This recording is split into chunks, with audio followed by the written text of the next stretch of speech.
All right, guys, what's up? Today I wanted to talk a little bit about something, and I guess we'll just go ahead and get into it. What if I told you that for the price of one stressful night out, you could literally buy a game that gives you hundreds of hours of happiness? You know, like a lot of people spend all their money on like restaurants and going out and getting these really expensive coffees and stuff like that, but if they actually took their brain and used it and wanted to get something that was more value, I think video games provide way more value than that because one night at the Mexican restaurant for my family would cost the price of a game.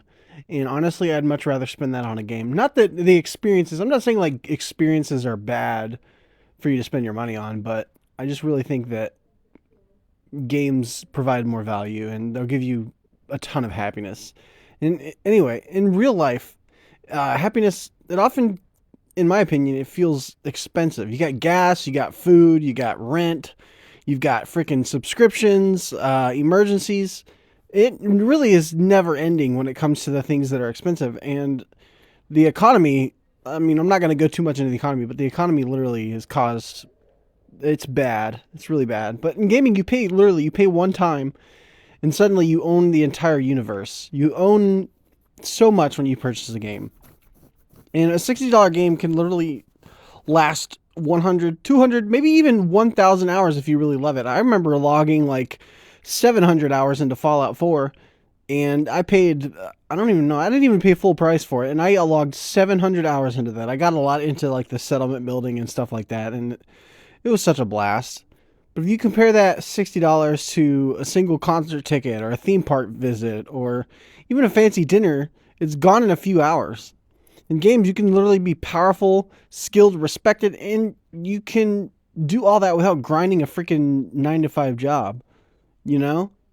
Like, you can do that even if you were just getting a little bit of money from a few odd jobs here and there and you weren't working, you were being like a low level entrepreneur, you could still afford a game. And I would say that your money is better spent there than it is on overpriced coffee and stuff like that. In real life, leveling it takes years in game or no, in games. No, in real life, leveling up it takes years to like move up, to be promoted, stuff like that. But in games, you can feel the progress in one night. Games, they give you clear goals, they give you clear rewards, and they give you instant feedback, and that's something real life rarely offers. So if you're feeling stuck in real life, load into a world where effort actually equals something, it equals results, and it's gonna pay off in the short term to give you that sense of progression. I think that a lot of people are lacking in their lives. Playing games can really fill that void. You can explore entire galaxies in games, dude. I mean, look at No Man's Sky. It's less than the cost of filling up your gas tank, and you have an infinite universe to explore.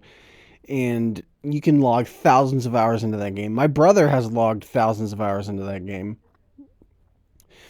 And you can live out chaotic freedom in games like Grand Theft Auto 5 without real world consequences. So that's another plus side is you can do whatever you want in games. You don't have to follow any set rules or laws. I mean, obviously if you're like doing aimbotting or something like that in Arsenal, then that would be a problem, which I absolutely hate when people aimbot in Arsenal because it ruins the game for me. But you can survive endless waves, you can grind loot, and you can feel unstoppable in games like Diablo 3 for literally years. And then there's that end game loop that they add, which just it makes it for me. Let's talk about Roblox. In Roblox, you don't just play in the world; you can literally build the world. You can build your dream game in Roblox, which I've talked about this before, but I would love to make a looter shooter in Roblox, something like Destiny 2, something like Borderlands, with like raids and dungeons and story missions and thousands of different guns.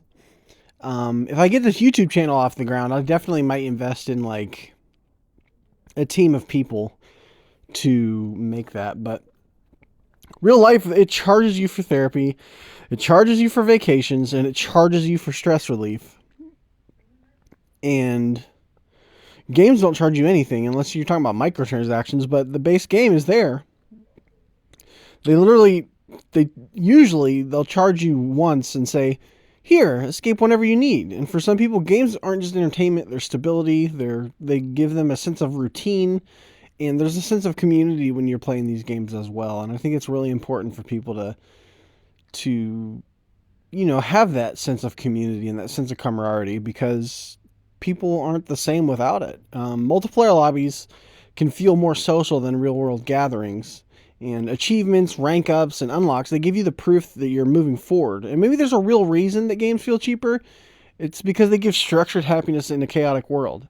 So maybe the question isn't always, are games a waste of money?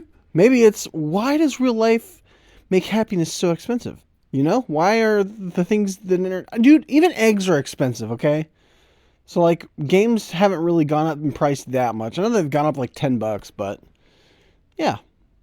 Anyway, I've gone through all the material that I have. I just wanted to kind of have a chat with you guys and kind of talk about why I think games are cheaper than...